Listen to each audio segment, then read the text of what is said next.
박미주와 차 한잔할까요?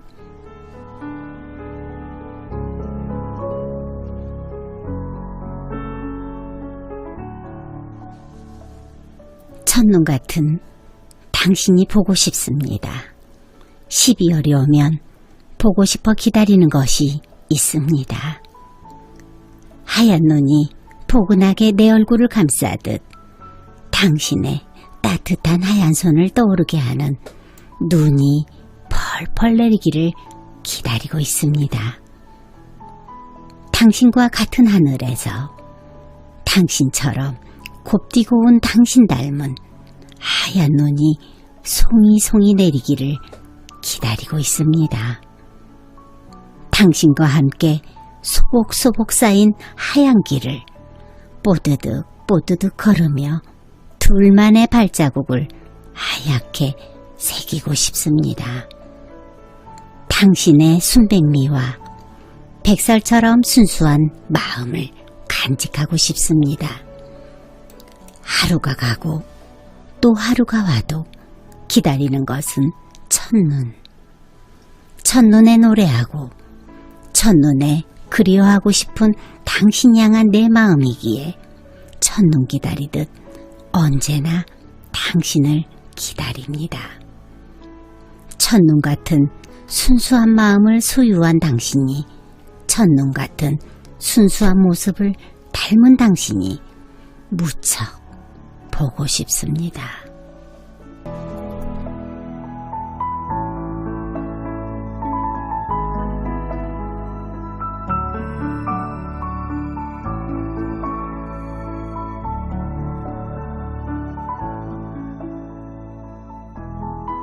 슬퍼하지 마세요. 정말 하얀 눈이 올 것만 같은 그런 요즘이에요. 자다가 새벽에 눈이 떠져서 창문을 열면은 마치 하얀 눈이 내릴 것 같은 그런 느낌으로 창문을 정말 열어보는 그런 12월입니다. 2021년 12월 6일 월요일 12월의 첫 주간 박미주와 차 한잔 할까요? 정말 좋은 글 중에 따뜻한 글과 이정석의 첫눈이 온다고요. 이 두 가지로 12월 애청자들께 문을 열어봅니다. 자, 저희 방송 페이스북 보이는 라디오 동행하시는 시청자들께도 인사드릴게요. 한 주간 잘 지내셨죠? 자, 오늘도 저희 박미주와 차 한잔 할까요? 시청자 함께 동행하는, 보이는 라디오 함께 동행하는 저희 골수의 애청자들 있으시죠? 모두 같이 동시에 인사드릴게요. 반갑습니다. 일주일 동안 잘 지내셨어요? 조금 추웠죠? 되게 춥더라고요. 저도 일주일 동안 보내면서 워낙에 추위가 좀 많이 타서 그런지 추위 때문에 조금 힘들었습니다. 아마 저희 보이는 라디오 보시면서 이상하다. 왜 이렇게 배경이 바뀌었지? 이렇게 의문 갖는 분들 계실 것 같아요. 좀 어떤가요? 이런 분위기는? 조금 따뜻한 느낌이 들기도 하지 않나요? 그런 마음으로 오늘 좀 추워서 박미주가 오늘은 좀 따뜻한 분위기 연출을 하나 보다. 이런 마음으로 동행 함께 1시간 동안 해주실 거죠? 네. 지난주에 좀 많이 추우셨어요. 춥다라는 그 단어를 정말 너무 자주 이렇게 가져오는 것 같아요. 그래서 그 추위가 지난주에 아마 제가 경험했었던 사람들과의 어떤 만남에서, 그 만남의 어떤 언어의 온도에서 자주 저한테 더 크게 느껴졌었던 것 같아요. 사람의 언어의 온도라는 게 정말 많은 것을 좌우될 수 있다라는 거를 저는 사실 사실 어찌 보면 조금 늦게 배운 것 같아요. 그런 것들을 배우는 그런 조금은 기감지게 되는 그런 어떤 교육주간? 이렇게 생각이 되는 그런 주간이었어요. 한마디의 말에도 온도가 다르다라는 정말 큰 교훈을 얻는 그런 주간이라고 하면 될 것 같아요.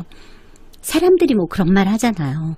이왕이면 말을 예쁘게 하는 사람, 그리고 그런 생활, 안 될 일도 한마디의 말에 따라서 달라지는 그런 결과를 얻기도 하고요. 또는 이렇게 저희가 서비스 교육할 때 그런 얘기 하잖아요. 이렇게 효과적인 대화법이라고. 사실 많은 사람들이 정말 어떤 사안이 생겼을 때 다짜고짜로 이렇게 결과부터 쏟아내는 그런 대화 방식을 하는 사람들이 있잖아요. 근데 반대로 상황 설명을 먼저 하고 그 뒤에 결론을 그러니까 뭐 이유를 먼저 말해주고 얻어진 결론을 말을 하면 누구나 이렇게 좀 이해도 쉽게 하고 후자를 좀 선택하잖아요. 무조건 이게 결론을 얘기를 하면 사람이 좀 딱딱하게 되고 결과로 이미지가 각인되니까. 하지만 그게 아니라 이러이러해서 상황이 이러이러해서 이렇게 될 수밖에 없었던 점을 얘기를 해준다라면 많은 사람들이 서로 이해도 하면서 아 그랬었구나 하면서 이렇게 좀 안타까운 마음도 이렇게 좀 공감하게 되고 같이 동행하는 그런 의견 동행이 좀 될 것 같아요. 근데 많은 분들이 자신을 합리화할 때 그런 표현들 많이 사용하잖아요. 또 이런 거 있죠. 내가 원래 성격이 좀 이래서 근데 또 원래라는 거는 어떻게 생각하면 나는 내 자리에서 한 발정도 안 움직일 테니까 뭐 당신이 나한테 맞출 거면 맞추고 아니면 별 수 없어 뭐 이런 말이 되기도 하잖아요.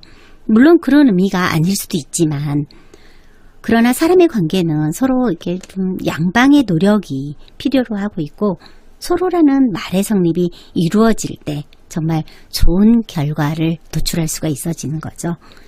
단발성의 경우라면 모르겠지만 이게 관계라는 말은 이미 벌써 사람의 관계가 이어질 수 있다라는 가능성이 내재된 말이기도 하잖아요.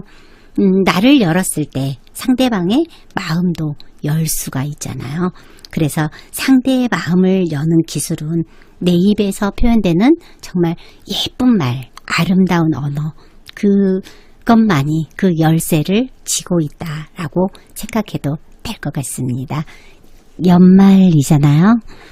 많은 분들이 송년회를 조금씩 이렇게 준비하고 있다가 코로나 확진자가 5,000명이 넘어서면서 4단계로 강화된 거리두기 지침으로 조금씩 혼란을 겪는 것 같아요.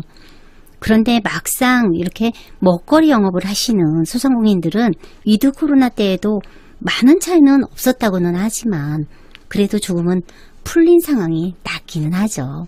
영업자들이나 또는 뭐 저희 일반적인 뭐 고객 입장에 있는 우리 국민들도 마찬가지잖아요. 조금은 너무 이렇게 제약된 그런 상황보다도 좀 이렇게 자유가 조금 있는 그런 상황들이 편하기는 하죠. 정말 위드 코로나로 조금 익숙해질만 하니까 다시 올가매는 그런 거리두기 지침으로 시름만 깊어지는 그런 상황이 되어버린 것 같아서 정말 안타깝습니다. 돌파 감염으로 지금 많은 분들이 긴장 상태이기도 하고요. 아마 처음 말씀드린 것처럼 송년회 계획하셨다가 변경하시는 모임들 정말 많으실 것 같아요. 저도 몇 개에서 이렇게 연락이 와서 어떻게 해야 되지? 하고 이렇게 묻는 분들이 계셨었는데 가장 이게 지금 이 상황의 가장 큰 문제는 아직 그 백신 접종을 하지 않은 그런 분들도 많으신 것 같더라고요. 그런 분들이 사실은 가장 큰 걱정이기도 하죠. 그것도 걱정이지만 그 부분도 잡지를 못했는데 심지어 돌파 감염 이게 더 큰 문제가 돼버렸죠. 돌파 감염 안고 돌아오신 그 인천의 목사님 부부 정말 국민들의 정말 많은 원망들을 듣고 있을 텐데요. 정말 저도 여쭤보고 싶어요.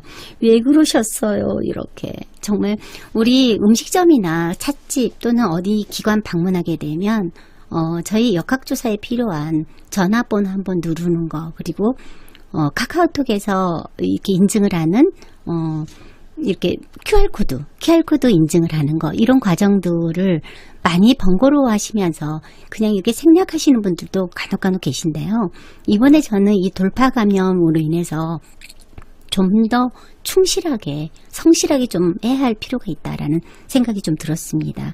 저희 박미주와 차 한잔 할까요? 애청자분들도 이번을 이런 게 계기가 되어서는 정말 안 되는 거지만 이런 계기에 조금이라도 우리 국민들의 어떤 참여의식을 위해서 좀 이런 부분들을 번거로워하기보다도 적극적인 참여로 같이 협조하시면 우리가 이 4단계에 돌입된 이 거리두기 얼른 또 극복할 수 있지 않을까, 그런 생각 해봅니다.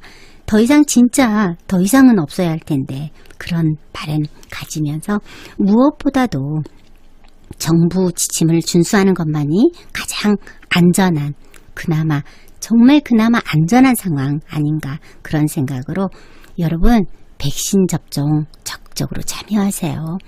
물론 많이 어려워지신 분들도, 힘들어 하시는 분들도 계시지만 저도 2차 접종 끝났는데요. 부스터샷이라고 하죠. 저희 3차 접종 저도 좀 서두를 예정입니다. 3차 접종 하시고 조금 힘들어 하시는 분들도 계시더라고요. 하지만 안 하는 것보다는 안전하지 않을까, 이런 생각으로 적극 참여를 해볼 생각입니다. 여러분은 지금 가나 FM 100.3MHz 매주 월요일 오전 11시 박미주와 차 한잔 할까요? 함께 하고 계십니다. 저희 라디오 참여 방법 안내해 드릴게요. 인터넷 www.radiogfm.net에서 박미주와 차 한잔 할까요? 들으시면 되고요. 스마트폰 애플리케이션은 라디오스, 팟빵, 가나 FM 라디오에서 사연과 신청곡, 책향기 소개해드릴 책 소개나 권장, 그리고 직접 전하지 못할 말 사연 보내주시면 됩니다.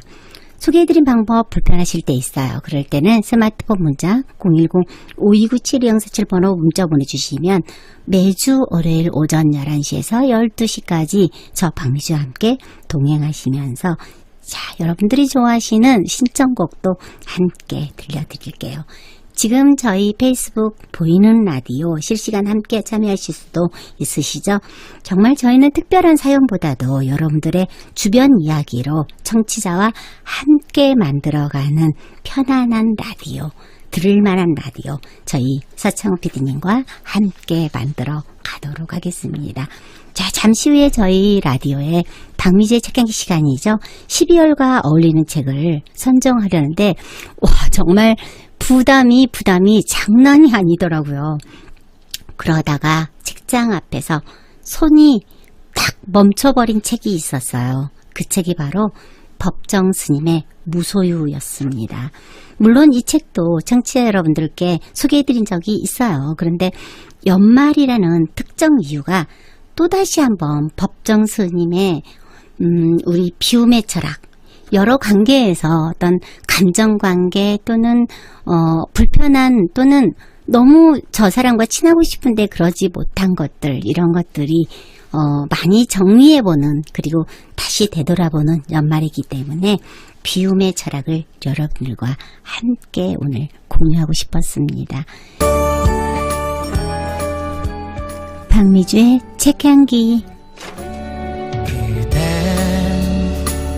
내 눈안에 머물고 있어만 줘. 인간의 일상생활은 하나의 반복이다. 어제나 오늘이나 대개 비슷비슷한 일을 되풀이하면서 살고 있다.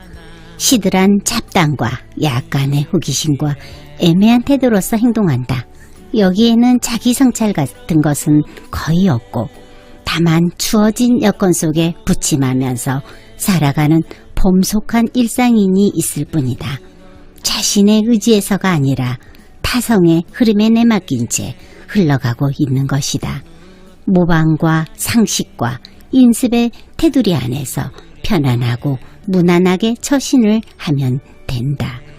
그래서 자기가 지닌 생생한 빛깔은 점점 퇴색하게 마련이다. 생각하면 지겹고 답답해 숨막힐 일이지만 그래도 그렁저렁 헛눈을 팔면서 살아가고 있다. 이러한 일상성에서 벗어나기 위해 사람들은 때로 나그네 길을 떠난다.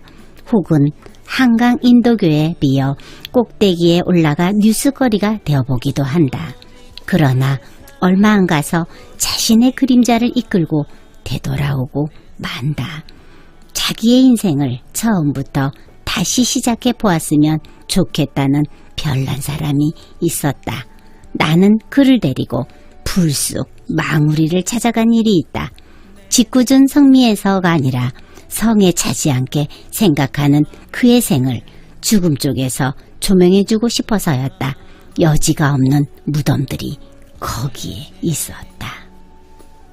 내 손길이 붙잡아 망우리.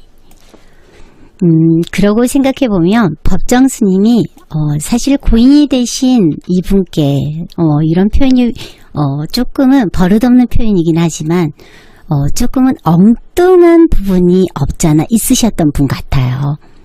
자신의 생을 함부로 생각하고 있는 그분을 모시고 망우리 하면 우리 누구나 알고 있잖아요. 공동묘지에 가서 그 많은 죽음들 앞에서 자신의 삶을 다시 한번 이렇게 비추어보는, 다시 조명해보면서 그들의 삶과, 돌아가신 분들의 삶과 이분의 삶을 다시 한번 이렇게 비춰줘 보신 거죠. 앞에 나와 있었던 그 내용에서 보면은 누구나 모방과 상식과 인습의 테두리 안에서 편안하고 무난하게 처신을 하면 된다. 하지만 생생한 빛깔은 점점 퇴색하기 마련이다 라고 한 거는 너무 편안하게만 그냥 그저 그렇게 이렇게 사는 것을 조금은 스님 방법으로 이게 좀 지적해 주시는 그런 내용이 아닌가, 저는 그렇게 받아들였습니다. 여러분들께서는 혹시 저희 청취자 여러분들 중에 법정 스님의 무소유를 이렇게 정말 많이 읽으신 분들이 많으실 것 같아요. 워낙에 이 책이 많이 화제도 되었었고, 심지어는 예전에 이 책 한 권이 뭐 이렇게 10만 원이 넘는다라는 어떤 그런 뭐 이렇게 속설까지도 들릴 정도로 이 책이 많이 이슈화 되었었던 책이기도 하잖아요. 그런데 저 역시도 이 책을 참 많이 읽어봤는데, 읽을 때마다, 만날 때마다 새로운 법정 스님을 만나는 듯한 종교하고는 다른 어떤 그런 느낌을 매번 받습니다. 매번 받으면서 하나 얻어지는 거, 늘 뒤에 남는 공통점이 하나 있는데요. 그 공통점은 바로, 여러분은 어떤 거세요? 저는 오롯이 저한테 남는 것은 부끄러움이더라고요. 아, 그거였구나. 이런 깨달음, 작은 깨달음과 함께 항상 남는 것이 바로 부끄러움. 아, 아니었구나. 이거였구나. 이런 생각들이 들어요. 오늘도 저는 여러분께 이 내용 소개해드리면서 이렇게 매일매일 똑같이 사는 거에 대한 어떤 편안함, 간혹 이런 얘기도 하잖아요. 오늘만 같아라. 내일도 좀 편안하게, 아무 일도 없었으면. 이런 얘기들 하잖아요. 근데 또 다른 어떤 이슈하고는 다른, 또 다른 어떤 내가 알아가야 될 것들, 내가 만나야 될 것들, 이런 것들을 조금 등한히 하게 되는 그런 과정도 있게 되지 않을까, 그런 생각을 잠깐 이렇게 해봤었습니다. 그런 생각해보면서 법정 스님의 이 무소유를 만날 때마다 무엇인가를, 제목은 무소유인데 무엇인가를 자꾸 얻게 되는, 소유하게 되는, 그것이 무형의 것이었으니까 다행이다. 유형의 무엇을 소유하기보다 무형의 무엇을 소유하면서 깨달음을 동행하는 그런 삶이 되는 그런 책이 아닌가, 그런 생각 해봅니다. 몇 사람이 합숙을 하면서 해야 할 일이 있어 어느 아파트 단지에 들어가 한 달 남짓 지냈었다. 같이 일할 사람들이 절에서는 거처가 불편하다는 이유에서였다. 처음에는 생활 환경이 바뀌는 데서 오는 약간의 호기심과 아파트의 주거 상태를 체험할 수 있는 기회라 싶어 그런 대로 지낼 만했다. 생활이 편리해서 우선 시간이 절약되었다. 그런데 날이 갈수록 일의 능률도 안 오르고 무엇인가 퇴화되어 가는 듯한 느낌이었다. 8층에서 단추만 누르면 삽시간에 지상으로 내려온다. 슬리퍼를 신은 채 20걸음쯤 걸어 슈퍼마켓에서 필요한 것을 사온다. 그것도 귀찮으면 전화로 불러 가져오게 한다.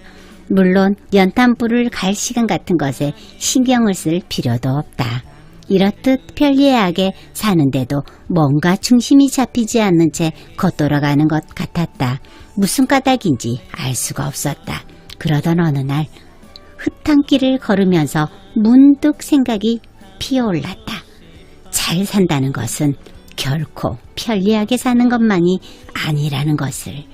우선 우리는 보행의 반경을 잃은 것이다.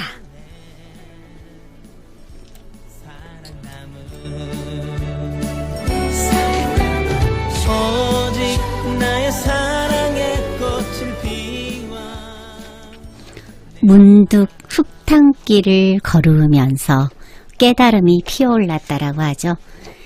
자, 우리가 편안하게 잘 산다라고 하는 거는 편안하게, 그리고 이렇게 생활이 편한 것만이 잘 사는 것이 아니라는 것을 다시 한번 이렇게 자극을 해주시는 그런 말씀이었는데요.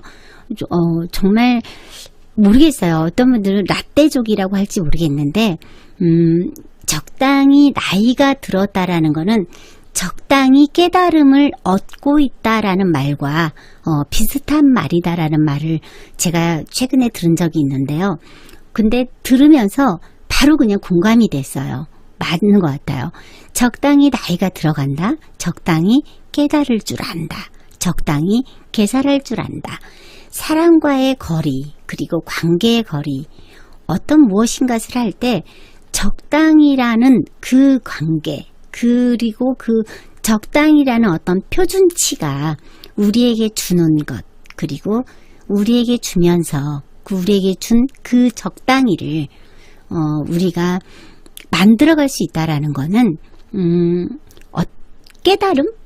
깨달음보다도 우리의 사고력이, 이 깨달음으로 인해서 사고력이 성장하는 것이 아닌가, 저는 그런 생각을 해봅니다.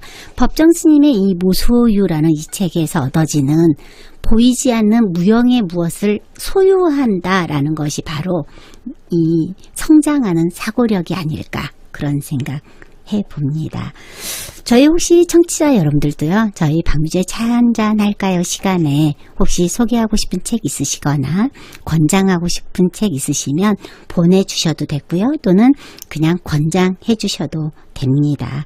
자, 청취자 여러분들과 함께 만들어가는 저희 박미주와 차 한잔 할까요 속 박미주의 책향기, 여러분들과 함께 만들어 가서 좋은 추억 꾸며갈 수 있었으면 합니다. 어머나, 눈 깜짝할 사이에 12월이 와버렸네요. 올해로 69세이신 시어머니의 손편지를 받고 아직도 소녀 감성이 저보다도 더 뿜뿜이신 어머니의 감성에 다시 한번 느껴보는 시간 감각입니다. 남편과 연애 시절 남편과 그만 만나 헤어지려던 제게 시어머님이 전화가 와 나 같아도 우리 아들 같은 남자는 재미없어서 안 만날 것 같다는 말씀으로 제 마음을 돌려버리셨어요. 그런 어머님을 가슴으로 담아버린 저는 결혼 11년째인 지금도 어머님께 한 달에 한 번 정도씩 손편지를 받는 행복한 며느리입니다. 어머님의 글솜씨는 늘 제 언 마음을 녹이는 역할을 하시곤 하죠. 혹시 박미주와 차 한잔 할까요? 청취자 여러분들 중 시어머님 손편지 받는 분 계신가요? 오늘은 어머님의 새해 건강과 함께 자랑을 해보려고 사연 보내봅니다. 저희 어머님 함께 듣고 계실 거니까 꼭 소개해 주셔야 해요. 소개해드리고 말고요. 흑석동에서 이재은님 사연이세요. 야, 이재은님 시어머님 어떻게 이렇게, 야, 정말 시어머니가 안 계신 저도 부럽네요. 저희 청취자 여러분들 많이 부러워하실 것 같아요. 자, 어떻게 마음이 이렇게 돌아서는 애비 며느리의 마음까지 돌리셔서 이렇게 사로잡아 주셨는데 정말 많은 분들이 부러워할 것 같습니다. 정말 좋은 고부 사이 이어가시길 바랄게요. 두 번째 사연 소개해 드릴게요. 6년째 저희 가게 앞에 박스를 가져가시는 아버님이 한 분 계시는데 언제부터인가 아버님이 오시지 않아 궁금하던 차에 통장님께 여쭤보니 그 아버님이 3주 전에 독거사로 경찰이 와서 발견이 되셨다는 거예요. 너무 놀라고 죄송한 마음이 앞섰습니다. 마지막으로 박스를 수집하러 오셨을 때 기침을 심하게 하시기에 따뜻한 쌍화차 한 병을 드렸었는데 박스가 쌓여가는 것을 보고야 아버님이 오시지 않는 것을 이상하게 생각했거든요. 제가 조금이라도 관심을 가졌었다면 애롭게 생을 마감하시진 않았을 텐데 하는 마음에 너무 죄스러운 시간을 보내고 있습니다. 여러분의 유시 안녕한지 자주 살펴보는 관심이 필요할 것 같아요. 아버님의 평안한 영면을 바라봅니다. 안양에서 유은희님 사연이세요. 맞아요. 요즘에 날씨가 갑자기 이렇게 추워지고 하니까, 또는 지난주에 저는 이렇게 이그나이트 데이라고 하잖아요. 자원봉사자들의 사례를 발표하는 이렇게 행사가 있어요. 자원봉사 대회라고 하거든요. 근데 그 대회를 진행하면서 사례 중에 한 분이 이런 독고사, 보살피던 어르신의 독고사 내용을 그 사례로 발표하는 내용이 있었는데, 전 진행자의 입장에서도 눈물이 좀 나왔었어요. 근데 이게 좀 주변에 가까이 계시고 자주 뵙던 분들이 애롭게 이렇게 독고사가 있다라고 하면 왠지 마음이 괜히 우리가 뭘 잘못한 것 같고 관심을 덜 들인 것 같고 이런 마음 때문에 좀 죄스러운 마음이 들기도 하더라고요. 자, 유은희님의 이 사연처럼 저희도 이웃을, 주변을 이렇게 조금만 더 돌아보는 그런 따뜻한 연말, 코로나 때문에 많이 어려우시잖아요. 어려우시지만 그래도 아직은 괜찮은 이런 사회를 만들어가는 것이 바로 우리들의 관심이 아닌가, 저는 그런 생각을 해봅니다. 자, 유희님 사연 고맙습니다. 너무 죄스러워하지 마시고요. 지금부터라도 주변에 따뜻한 관심 함께 나누는 그런 연말 되시기 바랍니다.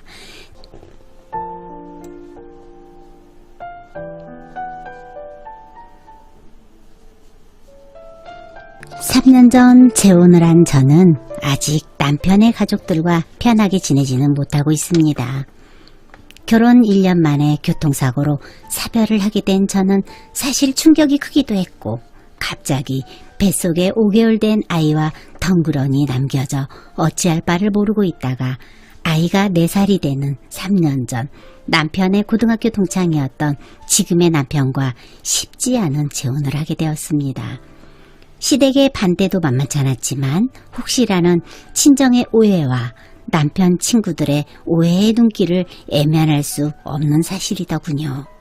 물론 저희는 아이 아빠가 사고로 죽고 어려운 일이 있을 때마다 달려와주는 남편의 든든한 의지가 되면서 2년여가 흐른 어느 날 아이가 자연스레 아빠의 친구를 자기 아빠로 알고 아빠라고 부르면서 서로 감정이 생겨 결혼까지 하게 되었습니다. 자연스레 아이는 자주 보는 젊은 남자가 아빠 친구인 걸 모르고 아빠라고 부르고 있더라고요. 그런 아이의 호칭에 부담스러워하지 않고 남편은 마치 친아빠처럼 아이를 보살피고 아이를 사랑해주는 모습에 저도 마음이 흔들리기도 했고요. 사람들의 시선에 정말 고민을 많이 하는 제게 남편은 아닌 걸 자기가 알고 있으니 우리 아이를 위해서도 함께 고민해보자는 제안으로 1년여를 고민하고 결혼을 하게 되었는데 가장 큰 벽이 시댁이었습니다. 그도 그럴 것이 멸정한 총각이 친구의 미망인과 그것도 아이까지 딸려있으니 쉬이 허락은 어려웠겠지요. 게다가 아이를 데리고 시댁을 가는 일이 제겐 아직도 두려운 일이 되어 코로나까지 겹쳐 있으니 더 안 가게 되고 3년이란 시간이 무색하기만 합니다. 다음 주에 남편이 아버님 생신에 아이 데리고 가자는데 또 저는 벌써부터 가슴이 옥죄어오기 시작합니다. 혹시라도 아이 앞에서 아직은 부드럽지 못한 시어른들께 불편한 말씀을 하실까봐 두려운 생각으로 미리부터 겁을 먹는 저 어쩌면 좋아요. 남편에게도 늘 미안한 마음이지만 제가 이러는 건 저와 아이만 생각하는 이기심이겠죠. 결혼을 허락받으러 갔을 때 시어머님의 한마디, 너는 애 아빠도 잡아먹은 애인데 우리 아들도 불안해서 어디 결혼을 쉽게 허락하겠니? 하셨던 말씀이 아직도 귀에 쟁쟁합니다. 안타깝네요. 정말 우리 드라마에 많이 이렇게 나오는 내용이기도 하잖아요. 근데 사실 드라마가 가상현실이라고 하잖아요. 가상현실이죠. 그리고 현실적으로 많이 있을 법한 내용들을 드라마에 이렇게 뭐 삽입이 되는 뭐 그런 경우도 있고요. 그런데 사연자께서도 정말 어려운 결정하셨을 거 아니에요. 어려운 결정하셨을 텐데 근데 또 어떻게 또 생각하면 그 지금의 시어머님의 그 마음도 조금 이해는 가요. 근데 사람 이렇게 면전에 두고 또 그렇게 또 심한 말씀 하시면 그것도 아프잖아요. 그래도 아들이 사랑하는 여잔데 그죠? 조금 제가 좀 이기적인 내용이었나요? 코멘트가? 어쨌든 마음이 좀 많이 안타깝다라는 생각 들으면서 사연 마무리해보네요. 익명으로 보내오신 이 사연 소개해드리는 제 마음도 편치만은 않네요. 자, 저희 인사할 시간이에요. 마지막으로 요즘에 갑자기 관심을 많이 받고 있는 곡 김대훈의 내 마지막 날에 들으면서 저는 인사드리도록 할게요. 자, 저희 방송은 방송통신위원회와 시청자 미디어재단의 후원으로 제작되었습니다. 여러분 연말입니다. 12월 우리 정말 아름다운 마무리할 수 있도록 아름다운 연말 보내기로 해요. 자, 저는 다음 주에 다시 인사드릴게요. 전 진행의 박미주였습니다. 다음 주 월요일에도 여러분 박미주와 차 한잔할까요?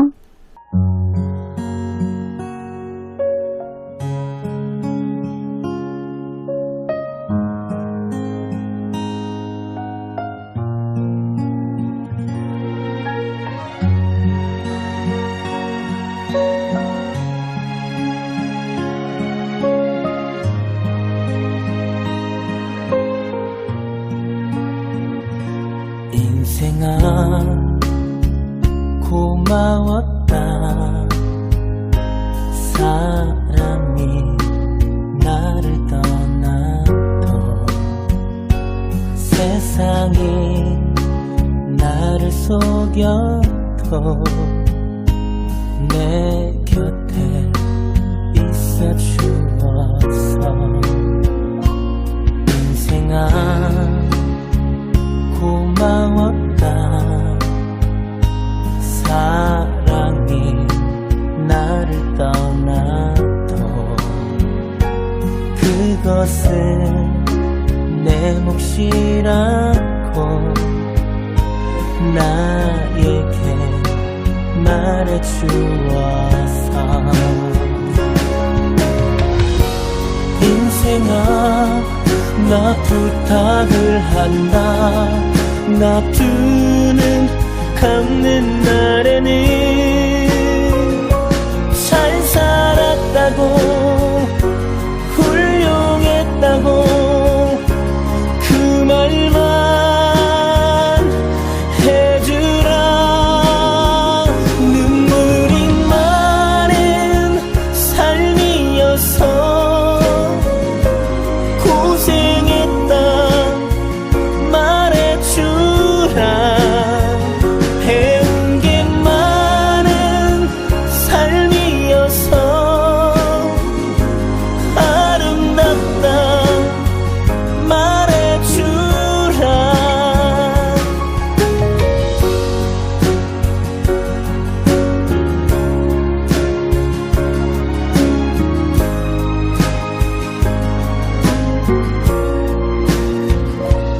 인생아